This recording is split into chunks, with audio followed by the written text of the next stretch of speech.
Hello everyone, Tina Gale here, and this is a layout that I did actually last month, and I just realized I had never done the voiceover and got it uploaded, so it's been on my blog for a few weeks, but so now you can see the process.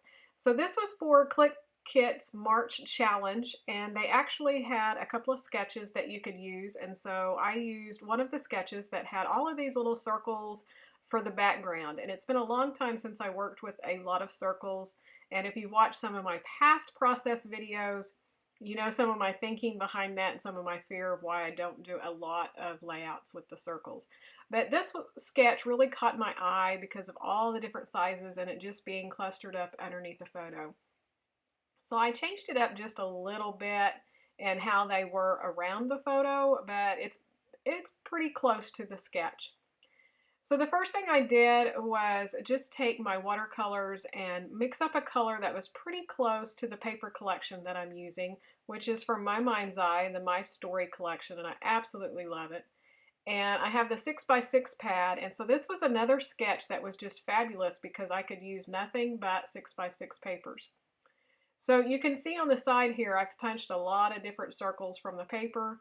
Then I also cut some triangles and put on the corners of the pages and a little bit of border just to help kind of ground the layout so everything wasn't just floating in the center.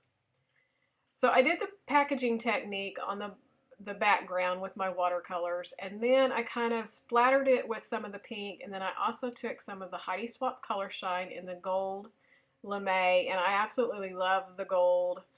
So I splattered it with it because I'm going to use some gold glittered thickers and some embellishments and stuff just to really bring out the gold in this patterned paper. So this is my photo, and I matted it, and I put some foam, those foam sheets behind it so that I could kind of pop it up, and you'll notice that I laid it upside down on top of that wet inking, and so I kind of smudged some inking on my photo and had to wipe it off. So now I'm just going to play with my circles and try to decide how I want it around the photo. And originally I kind of tried to put it the way exactly it was on the sketch and stuff, and then I kind of went my own direction and went the way I wanted my design to go on my page. And like I said, it's not too awfully different, but just a little bit. So I play here for a while, getting the patterns where I want them, the amount of space of circles that I wanted showing. I wanted more kind of to the right hand side and stuff, but I wanted it flowing diagonally across the page since I had those corners done. So that was the main purpose in me kind of moving the circles. And then also the embellishments came into play a little bit later when I moved some. As I'm moving the circles around, I'm just looking at the patterns of the paper, and I don't want any real close together that are the same print. And I wanted the gold arrows. I wanted that big one to the bottom. I'm also keeping the bigger circles to the right and to the bottom, just primarily there, and the smaller ones to the top and then intermingled with the medium and the large ones off to the side. But I wanted those gold arrows to the bottom and also to the top, so I'm going to put that smaller one to the top left here in a little bit, but I'm still kind of playing. But I've gotten it where I'm pretty happy with the patterns and the location, and so I didn't want to pick it all up because I knew I would never get it back exactly, so I'm trying to just barely move it and kind of tack it down all together. And then I'm going to move it a little bit more to the center of the page or up more because I know I have this long glittered title that I want to get at the bottom. So I need to make sure that it's not all too far down to the bottom of the page, that it's a nice balance. So I moved all of that up just a little bit. And when I did that, I liked it because I had a lot more of the watercolor background showing on the right and the bottom. But as you can see on the left, I really don't have much of any showing at all, maybe a few splatters. So I will go back and add just a little bit of coloring over there, and I do that with my water brush, and I believe that shows here on the video too. But for now, like I said, I've got my circles down, and now I'm just playing with my embellishments.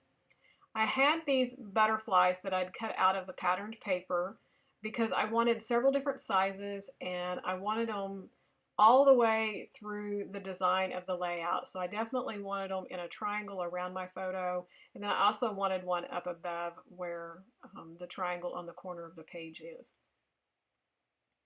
And then I also had this chipboard flower piece from the chipboard sticker sheet, and I really wanted to use it, so it's going to go up there on the top left. And this is the other sticker sheet. I kept thinking I wanted just a little bit more of that dark pink. I have that dark pink circle up at the top right with the gold hearts, and since it's so much darker than all the other prints, it really is drawing your eye, so I needed that somewhere else. And I found that label that has the dark pink in the same shade on bordering it. So I decided to tuck it up underneath the photo on the left-hand side, and that will bring that across. I kind of considered putting it into one other area, but I didn't want that dark pink to overtake everything else. And so I chose a butterfly for that top left corner that has just a bit of the dark pink in it.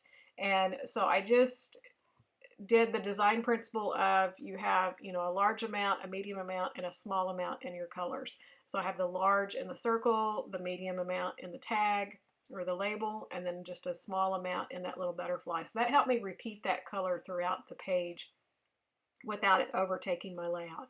And there's also this little bit of a darker flower on this piece here. And so that repeated it in those three areas around my photo. So I was really happy with that. And the label underneath the photo, I'm going to end up just writing the date on it. So it worked out well that I could add it into that.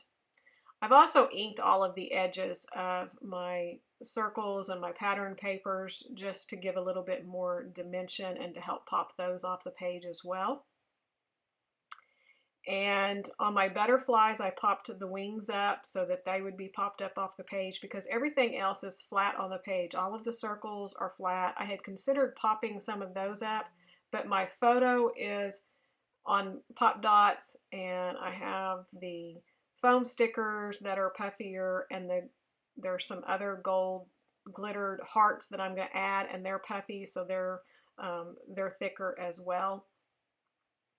And you'll see me fighting with my glue tape.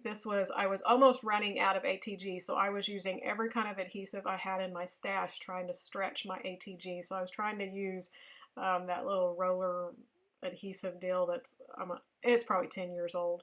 But thankfully I have more ATG refills in now, so I can quit fussing with all of these old adhesives that I had trying to use up. I did use up a couple that has been in my stash for quite a while, so that felt good. Okay, so I have my title on there, and they're just the American Craft Gold Glitter Thickers. They're called Beautiful, and I just did the word darling.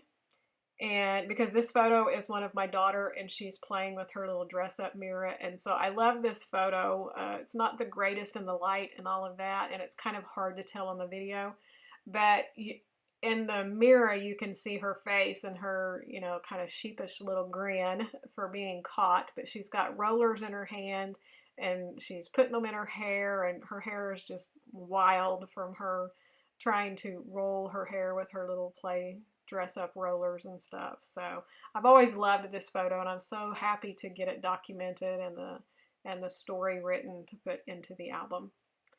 Okay, so now I'm just adding enamel dots. I had some really light pink ones and some are in the hearts. I'm just going to add those around. And then I added those gold the gold glittered hearts that are also from that thicker sheet. And that's going to finish up this layout. I hope you enjoy it. Be sure to check out the Clique Kit blog. I do believe this challenge is over, but they always have extra or new challenges each month. So check that out. If you're not a subscriber already, I would love to have you subscribe. And if you enjoyed this, I would love a thumbs up. So thanks so much for watching, and we'll see you again real soon. Bye.